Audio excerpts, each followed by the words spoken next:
October 11th, 2025, a date Hollywood will never forget. The morning sun had barely risen when headlines began to flood the world. Diane Keaton, the timeless star of The Godfather and Annie Hall, found lifeless inside her Beverly Hills villa. No warning, no illness, no goodbye.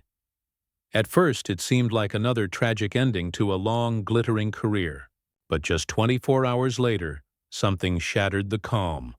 Something no one could have predicted. The Los Angeles Police Department quietly confirmed a criminal investigation, and the first person they summoned was Al Pacino. The internet exploded. How could one of cinema's most respected figures suddenly be linked to the mysterious death of his former love? Diane and Al weren't just co-stars. They were Hollywood's eternal myth. Two souls forever tied by the stories they told on screen, and the love they could never quite keep alive off it. For decades, their chemistry defined an era. But behind that legendary romance, something darker had been brewing, something no camera ever captured. Sources whispered of a love story that turned toxic, of betrayals that never healed, and of a woman who, in her final days, wrote words no one was meant to read. Within hours, what began as heartbreak had spiraled into suspicion. Why did the police act so fast? What did they find inside that villa? And what, if anything, did Al Pacino know that the rest of the world didn't? Because this wasn't just another Hollywood tragedy. It was a story tangled in obsession, silence, and secrets powerful enough to shake the industry to its core. And the deeper investigators dug, the more one question refused to go away. Was this the end of a love story? Or the beginning of something far more sinister? Long before that tragic October morning, Diane Keaton and Al Pacino were more than co-stars. They were the heartbeat of an entire generation. Kay and Michael Corleone. Love and power, loyalty and betrayal. Two names forever burned into film history. On screen, their chemistry was undeniable. Off screen, it was even more intense. For years, Hollywood adored them. The quiet intellectual and the brooding genius. They laughed, fought, disappeared from each other's lives, and somehow always found their way back. 15 years of an on-again, off-again romance that blurred the line between performance and reality. But behind the smiles and award show reunions, cracks had already begun to form. When Pacino refused her marriage proposal, Diane reportedly spiraled into heartbreak. Friends described her as drained, distant, and disillusioned. The woman who once lit up every room was suddenly avoiding them all. It wasn't just love she lost. It was stability, identity, and trust. Their story, once a fairy tale, began twisting into something darker. Financial disagreements crept in, property disputes, questions over money, whispers about broken promises. And then came the diary, the one police would later find torn to pieces beside her bed. Among the remaining scraps, one line stood out like a scar. "He doesn't trust me anymore." Those 5 words changed everything. Was it a message about Pacino? A fear she couldn't name? Or a warning she hoped someone would one day understand? Because love in their world was never simple. It was powerful, addictive, and dangerous. The same energy that created art on screen began consuming them in private. Those who knew them said their passion burned too hot.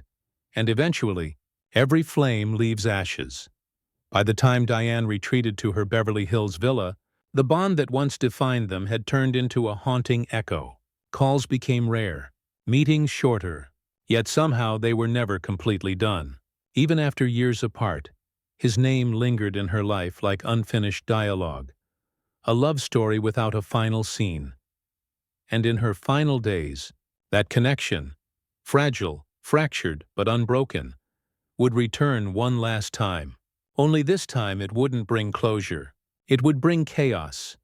Just hours after the world learned of Diane Keaton's passing, something strange arrived at the Los Angeles federal office, a small, unmarked envelope, hand-delivered by a man who refused to give his name. Inside wasn't money, evidence, or photographs. It was something far more personal. A handwritten letter, confirmed later to be Diane Keaton's final words. Investigators described it as haunting. The handwriting trembled across the page, the ink smudged as if written in panic. Just one short sentence, impossible to forget. I feel such pain. No context. No explanation. Only raw emotion. Pain, fear, and something unspoken between the lines. Fingerprint analysis confirmed what everyone feared. It was undeniably Diane's. But what she meant, no one could agree on. Was she speaking of illness? Betrayal? Guilt? Or was this something darker? A final message to someone specific. Within hours, the letter was sealed and handed over to the FBI. What had started as a quiet medical case now spiraled into a federal investigation. Every headline turned into wildfire. Diane Keaton's final words revealed. A mystery unfolds. The letter's discovery forced detectives back to the scene. Every detail of that villa was about to be re-examined. Every object, every shadow, every unfinished thought left behind. At first, the medical report seemed routine. Cardiac arrest, cause undetermined.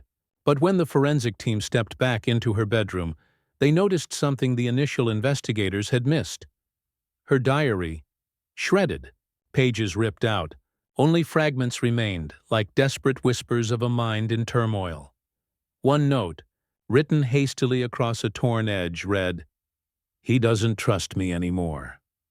Next to it, a shattered wine glass glimmered under the forensic lights, but not a single one of Diane's fingerprints could be found on it. Instead, there was a faint partial print, belonging to someone else, someone who didn't live there, someone who shouldn't have been there. Police matched the fingerprint against household staff, nurses, and known visitors. Nothing. No match. And then came the call logs. 4 missed calls. Same number. 10:48 p.m. Just minutes before her phone went dark forever. When investigators traced it, their faces reportedly went pale. The number belonged to Al Pacino. Within 24 hours, the FBI moved swiftly. The narrative shifted from mourning to suspicion. The entertainment world went silent, and one of Hollywood's greatest legends found himself standing at the center of a mystery no one was ready to believe. But this was only the beginning, because what the investigators uncovered next would turn every theory on its head. When the forensic team re-entered Diane Keaton's bedroom, they expected closure. Instead, they found chaos disguised as calm. The villa itself was pristine, every surface polished, every cushion perfectly arranged. But the moment investigators stepped closer, the inconsistencies began to reveal themselves. Her diary wasn't simply torn. It looked ripped apart in frustration. Whole pages were missing, as if someone had deliberately removed specific memories. Only a few scattered lines survived, short, fragmented thoughts written in uneven strokes. One read, "He doesn't trust me anymore." Another ended abruptly as if cut mid-sentence. "I'm scared he'll—" The words stopped there. Beside the bed, the broken wine glass caught the light. Elegant crystal, now in jagged pieces. Strangely, none of Diane's fingerprints were found on it. Instead, there was a partial print. Faint, almost erased. But under ultraviolet light, the ridges became visible. It didn't match any of the staff, friends, or family. The print belonged to no one in the system. Investigators ran it again. Still nothing.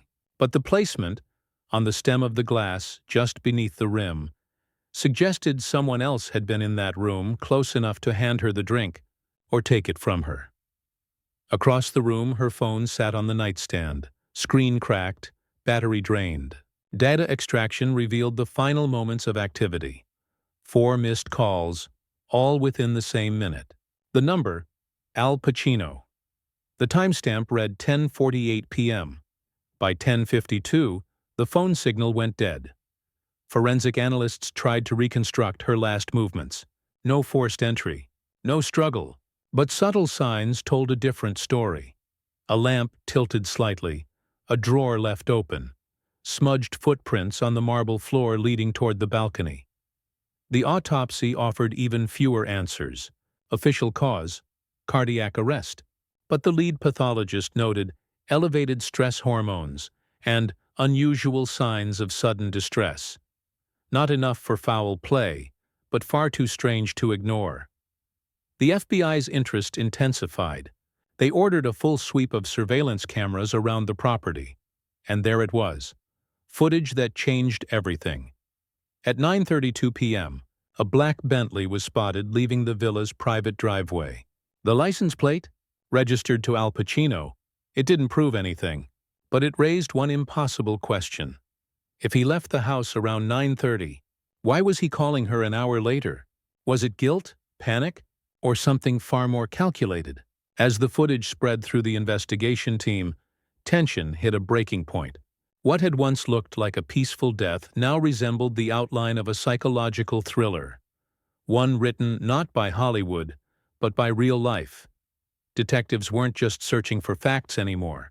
They were chasing a ghost, a timeline full of contradictions, emotion, and silence. And that silence was about to break. Because the next day, Al Pacino himself would walk through the doors of the FBI's Beverly Hills office, not as a legend, but as their key witness. When the summons reached him, Al Pacino was in New York, rehearsing of all things for a small independent play. Within hours, the news had spread across every screen in America. Pacino called in by FBI over Diane Keaton investigation. By the next morning, camera crews swarmed the Beverly Hills headquarters. Sirens wailed, flashes burst, and amid the chaos, a black sedan pulled up to the curb. The door opened slowly. Pacino stepped out. He looked nothing like the man audiences had worshipped for half a century. His shirt half-buttoned, hair unkempt, eyes hollow. He didn't wave. He didn't speak. He simply walked through the glass doors, face pale, expression unreadable, as the world held its breath. Reporters shouted questions that bounced off the walls. "Al, did you talk to Diane that night? Are you cooperating? Were you at the villa?" He said nothing.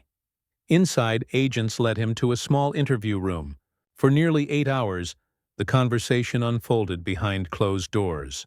When he finally emerged, he looked older, tired, as if carrying the weight of something he couldn't explain.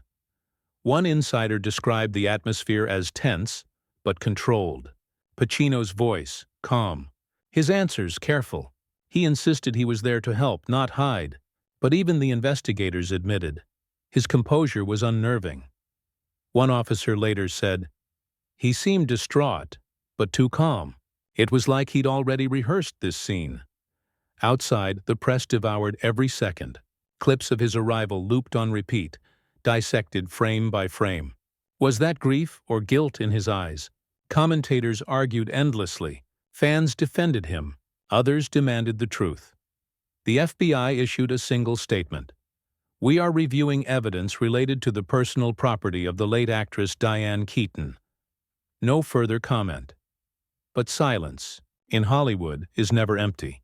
It only makes the echoes louder. Because just days before Diane's death, neighbors had reported something curious. Pacino's black Bentley parked outside her villa. Again, surveillance confirmed it. 9:30 p.m., same night. When questioned, Pacino didn't deny it. He told investigators he and Diane had talked about the past. Then he said she wanted to rest. So he left. Simple words. Too simple. What past were they revisiting? Regret? Betrayal? Or something that still haunted them both? The agents couldn't prove anything, but their instincts told them this wasn't just nostalgia. There was emotion buried beneath every pause, every look away, every clipped sentence. Outside the building, the frenzy reached fever pitch. Headlines blared. Old flame or prime suspect? Pacino breaks silence. Sort of. Social media ignited with theories, screenshots, and wild speculation. Was this the tragic end of Hollywood's greatest love story? Or a truth far more sinister waiting to surface? And as the sun set over Beverly Hills that night, one thing was certain.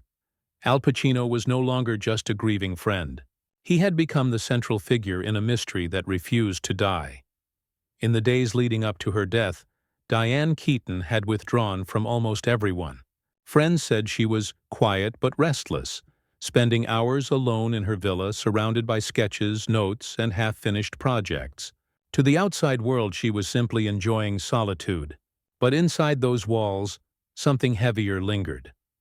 According to Al Pacino's testimony, they had spoken often, sometimes about old memories, sometimes about regrets. He said she was tired but hopeful.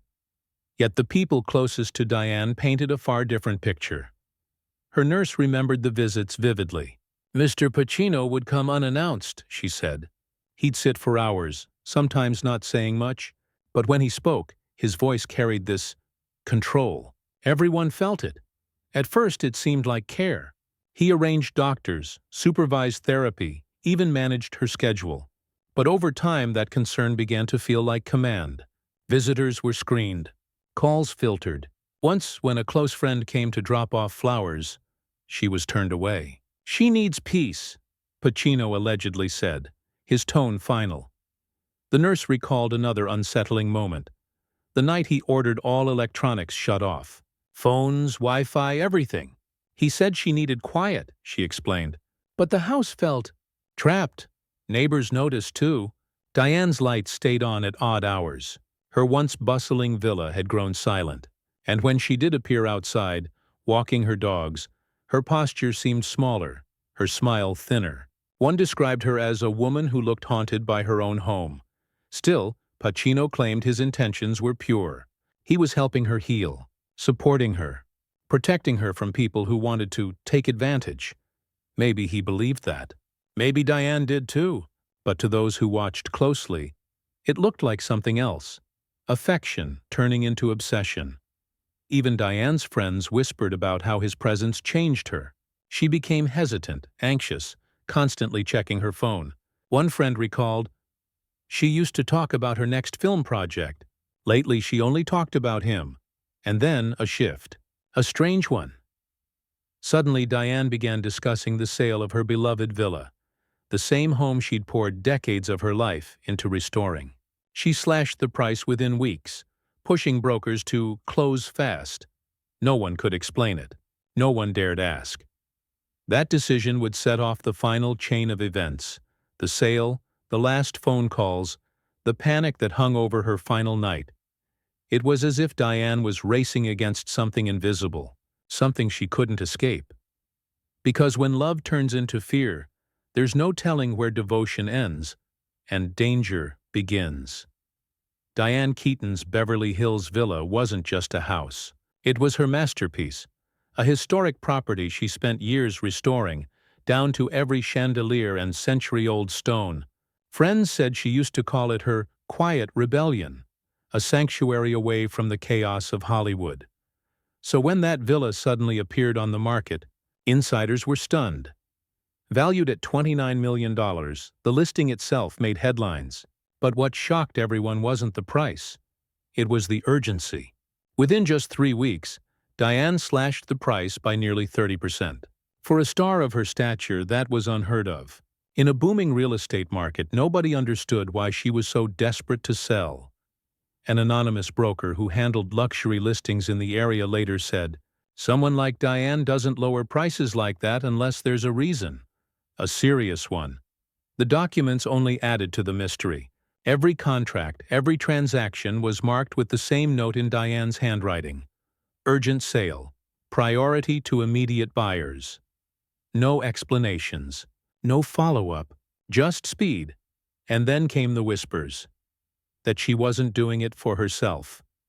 Because around that same time, Al Pacino had reportedly been facing a wave of financial strain. Expensive art investments gone bad. Real estate losses. Lavish spending that ballooned into chaos. Close associates said he was burning through money faster than ever. 16 cars, multiple unused homes, and yearly expenses so absurd. Even his accountants were overwhelmed. $400,000 a year for landscaping. 23 active phone lines. A $50 million loss he called just part of the business. Diane knew all of it. She'd seen it happen before, and those close to her say she worried. Not about the money itself, but about him. Diane loved Al, one friend said quietly, even when she shouldn't have. She wanted to protect him, but she also feared what that meant for her. Some sources believe she agreed to sell the villa to help him, liquidating her most valuable asset to ease his financial burden. Others think it was the opposite, that she wanted out, wanted to cut every tie before things spiraled further. Whatever the truth was, it happened fast. Days after the property papers were finalized, she received a call from Pacino, 2 hours long. Witnesses say she laughed, then cried, then fell completely silent as he repeated the same phrase over and over again. "I'm sorry." No one knows what those words meant. But that conversation marked the last time anyone outside her home ever heard her voice. By the end of that week, the villa was no longer hers, and by the weekend she was gone. The sale, the timing, the emotion, none of it felt accidental. It felt like a closing act. But what was she closing? A chapter of love? Or a secret she no longer wanted to carry? Because, as investigators soon discovered, that house held more than memories. It held the final clues to the mystery of Diane Keaton's last days, and perhaps the truth about the man she could never let go. It was late, past 10 p.m. The city outside her windows was quiet, asleep under the faint hum of Beverly Hills streetlights. Inside, Diane Keaton sat alone. Her dog slept by the fireplace. The air felt heavy, the kind of silence that carries weight. Then her phone rang. The caller ID flashed a name she'd known half her life. Al Pacino. Neighbors would later recall seeing the lights in her villa flicker on around that time. The call lasted nearly 2 hours. No one knows what was said. No recording, no transcript, only fragments from those close to them. One friend who spoke to Diane the next morning remembered her voice trembling. She said it felt like he was apologizing for everything. But she didn't understand what everything meant. Sources inside the investigation confirmed that the final call logs matched the timeline. Pacino's number, 10:48 p.m., 4 missed calls before connection. When she finally answered, the call held for over 100 minutes. Then silence. What did he say? What did she hear? Some reports claim Diane laughed during that call. Genuine nostalgic laughter. Others insist her tone shifted halfway through. Tears, then anger, then nothing but quiet breathing on both ends. Pacino told investigators later that he had called to make peace, that he wanted to say goodbye properly. But when asked why he called again minutes later, after she'd stopped answering, he couldn't explain. He simply said, "I just wanted to make sure she was okay." But she wasn't. Hours later, her phone went dark. No more calls. No more messages. The next morning, she was found lifeless in her bedroom. The final text on her device was unsent, just a few words typed into the Notes app, time-stamped minutes before midnight. "I forgave him." That line, never sent, would become the last trace of her consciousness. A digital whisper that left investigators frozen. Was she forgiving Al Pacino? Or someone else entirely? Was it an emotional farewell, or a cry for peace before the inevitable? No one could answer. But every detail, the late-night call, the unsent note, the words "I'm sorry" echoing through her final conversation, drew one haunting picture. Diane Keaton, alone in the home she built, still tethered to the man who had once been her entire world. And as dawn rose over Beverly Hills, the love that defined a generation had turned into a mystery that would define their legacy. Because sometimes the last thing we say isn't closure, it's confession.